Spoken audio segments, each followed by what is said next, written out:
Hello दोस्तों, नमस्कार। मैं हूं सुधांशु शेखर। एक बार फिर से स्वागत करता हूं आप सबका अध्ययन मिरर के इस प्लेटफॉर्म पर। आज का हमारा विषय है हिंदी शिक्षण। आज हम लोग इस वीडियो में देखेंगे हिंदी शिक्षण के कुछ महत्वपूर्ण प्रश्न, कुछ चुनिंदा प्रश्न और विगत वर्षों में पूछे गए कुछ प्रश्नों को शामिल किया हम लोगों ने। तो इस वीडियो को देखकर आपको ये अंदाज़ा लगाना है, आपका ये आकलन होगा कि हमारी तैयारी कितनी अच्छी से चल रही है। और यदि अपनी तैयारी को और भी बेहतर करना चाहते हैं तो हमारे रेगुलर क्लासेस, ऑनलाइन क्लासेस से जुड़ सकते हैं। आप ऑनलाइन क्लासेस से जुड़िए और अपनी तैयारी को बेहतर बनाइए, क्योंकि बहुत से विद्यार्थी इस ऑनलाइन क्लासेस से जुड़ चुके हैं और अपनी तैयारी को बहुत अच्छे से कर रहे हैं।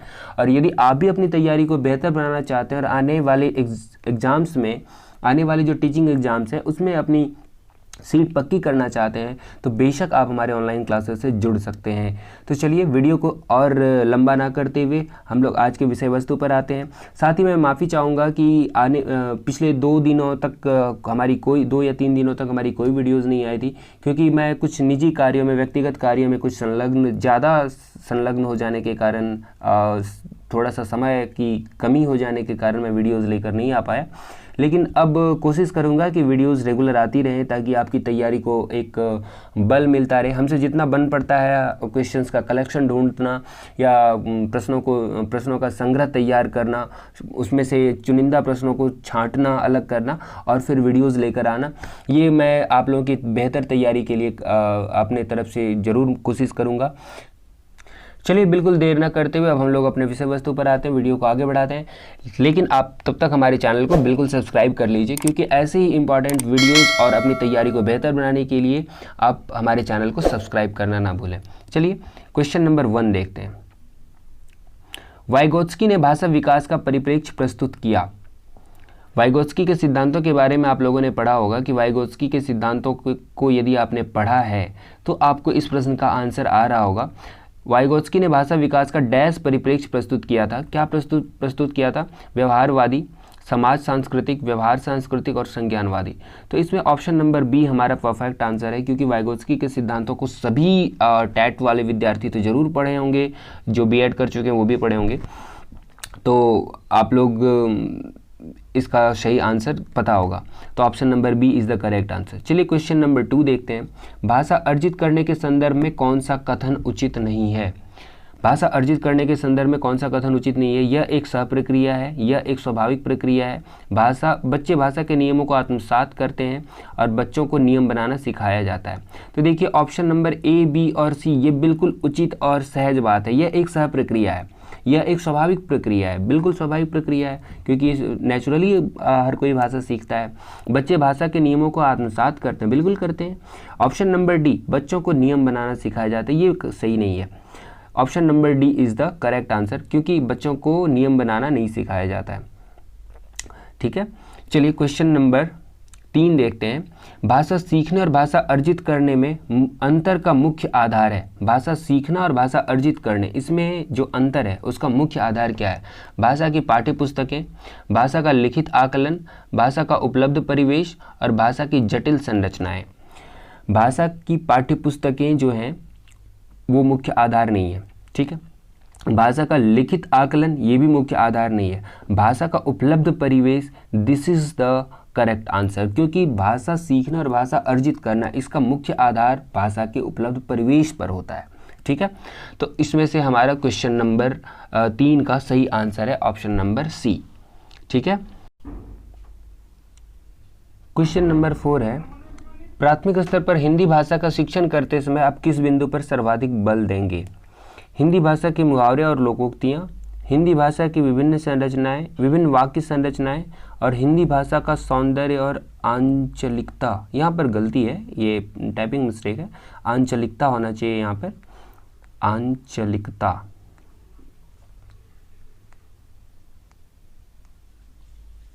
ठीक है, और ऑप्शन नंबर डी हिंदी भाषा की मानक वर्तनी।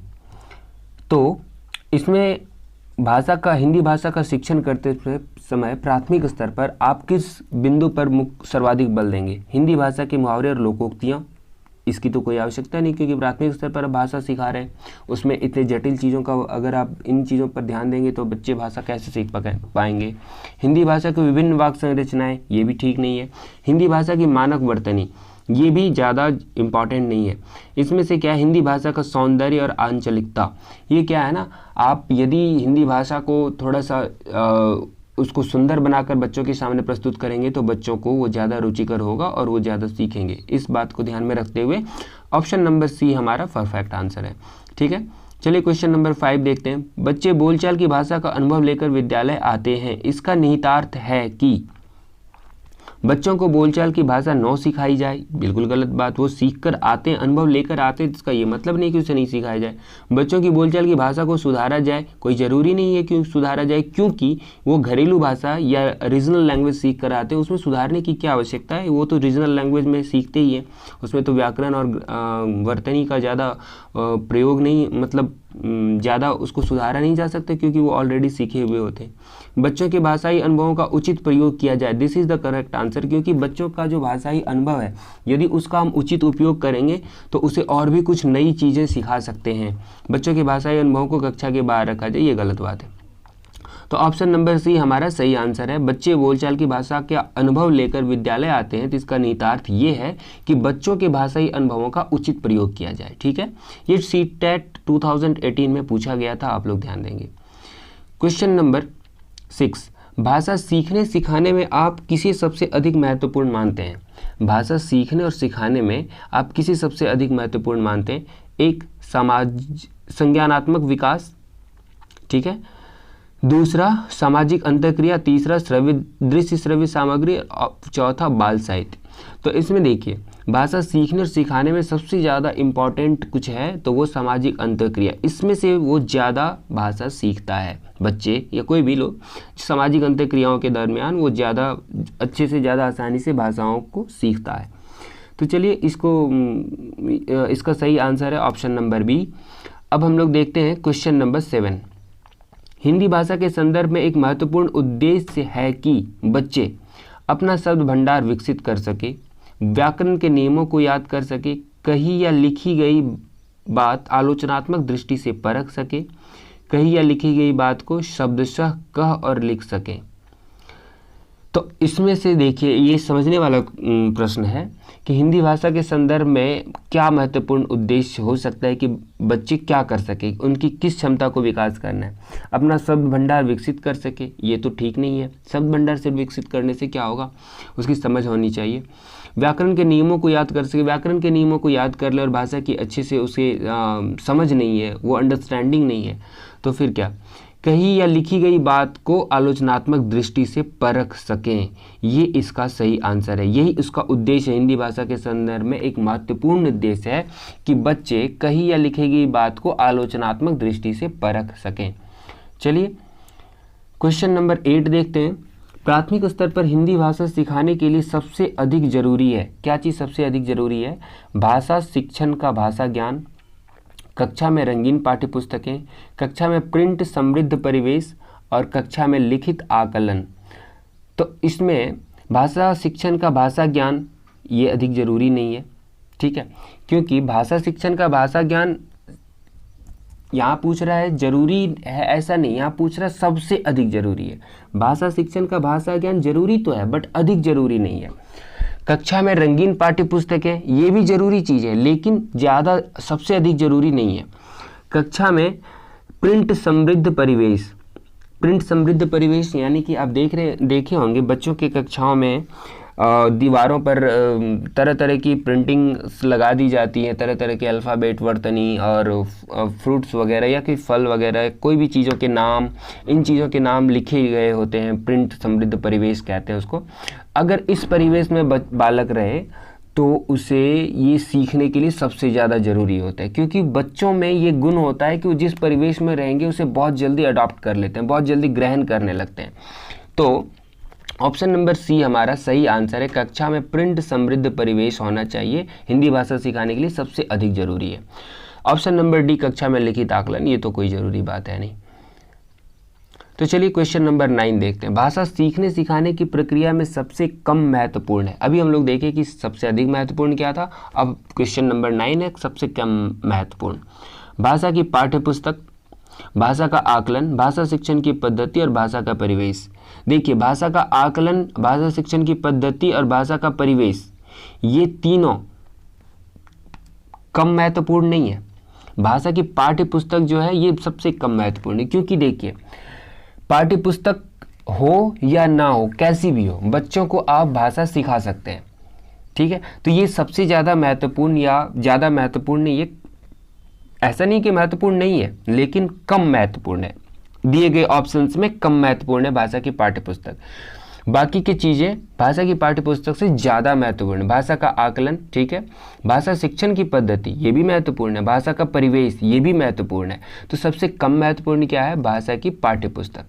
तो क्वेश्चन नंबर अब हम लोग 10 देखते हैं। हम लोग विगत वर्षों में पूछे गए प्रश्नों को इसमें इसलिए शामिल कर रहे हैं कि आप लोगों को अंदाज़ा हो सके कि इसमें भाषा शिक्षण में, हिंदी शिक्षण में किस प्रकार के प्रश्नों को शामिल किया जाता रहा है, और इसके पैटर्न को देखकर आप लोग तरह तरह के क्वेश्चंस जो पढ़ते हैं, जो देखते हैं, उसमें से अंदाज़ा लगा सके कि कौन सा विषय वस्तु हमारी परीक्षा के दृष्टिकोण से महत्वपूर्ण है। ठीक है, तो भाषा सीखने के संदर्भ में कौन सा कथन सही है? बच्चों में भाषा अर्जित करने की जन्मजात क्षमता होती है। बच्चों में भाषा अर्जित करने की जन्मजात क्षमता नहीं होती है। बच्चे विद्यालय आकर ही भाषा सीखते हैं, और बच्चे विभिन्न संचार माध्यमों से भाषा सीखते हैं। देखिए ऑप्शन नंबर ए, बच्चों में भाषा अर्जित करने की जन्मजात क्षमता होती है, तो बिल्कुल सही बात है। बच्चों में भाषा अर्जित करने की जन्मजात क्षमता नहीं होती है, गलत बात है। ये तो हो ही नहीं सकता, क्योंकि हर बच्चे, आप उसे सिखाएं ना सीखें, वो सीख ही जाते हैं भाषा बोलने, चाहे वो कोई भी भाषा सीखें बोलने के लिए, वो सीख जाते हैं।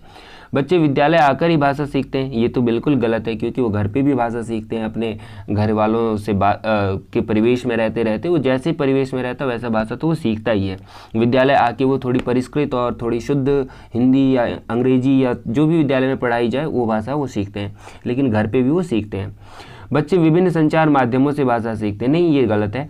बिल्कुल छोटे अवस्था में वो संचार माध्यमों से सीखने की उसकी उतनी ज़्यादा कैपेबिलिटी नहीं होती है, तो ये सीखते हैं लेकिन उतनी ज़्यादा कैपेबिलिटी नहीं होती है। तो ये ऑप्शन नंबर ए हमारा यहाँ पर सही आंसर है। भाषा सीखने के संदर्भ में कौन सा कथन सही है? बच्चों में भाषा अर्जित करने की जन्मजात क्षमता होती है। तो देखिए सीटेट 2018 में पूछा गया प्रश्न था, और आज के वीडियो में हम लोग बस इतना ही डिस्कशन करेंगे, और अगले वीडियो में हम लोग लेकर आएंगे कुछ और भी चुनिंदा प्रश्नों को, और विगत वर्षों में पूछे गए प्रश्नों का संग्रह लेकर आएंगे। तब तक के लिए आप लोग अपनी तैयारी को बेहतर बनाइए, हमारे ऑनलाइन क्लासेस से जुड़िए। साथ ही ऑनलाइन क्लासेस से जुड़ चुके विद्यार्थी हैं, उनसे कांटेक्ट करके आप पूछ सकते हैं कि उन्हें फ़ायदा कैसे हो रहा है, क्या हो रहा है। वो लोग बेशक आपको गाइडलाइन करेंगे, क्योंकि ऑनलाइन क्लासेस से जुड़ने का एक फ़ायदा तो ये है कि आप उससे रेगुलर रहेंगे अपने पढ़ाई के साथ, क्योंकि वहाँ पर रेगुलर डे बाय डे आपको होमवर्क मिलेगा, डे बाय डे आपको क्लासेस अटेंड करने हैं, डे बाय डे आपको टेस्ट सीरीज़ अटेंड करना है। इस तरह से आप जब पढ़ाई से रेगुलरिटी बनाए रखेंगे तो निश्चित तौर पे आपका तैयारी बहुत बेहतर हो जाएगा। तो इसलिए आप बिल्कुल देर ना करें और हमारे ऑनलाइन क्लासेस से जुड़ें और अपनी तैयारी को बेहतर से बेहतर बनाएं। चलिए आज के वीडियो में बस इतना ही, मिलते हैं अगले वीडियो में, तब तक के लिए जय हिंद।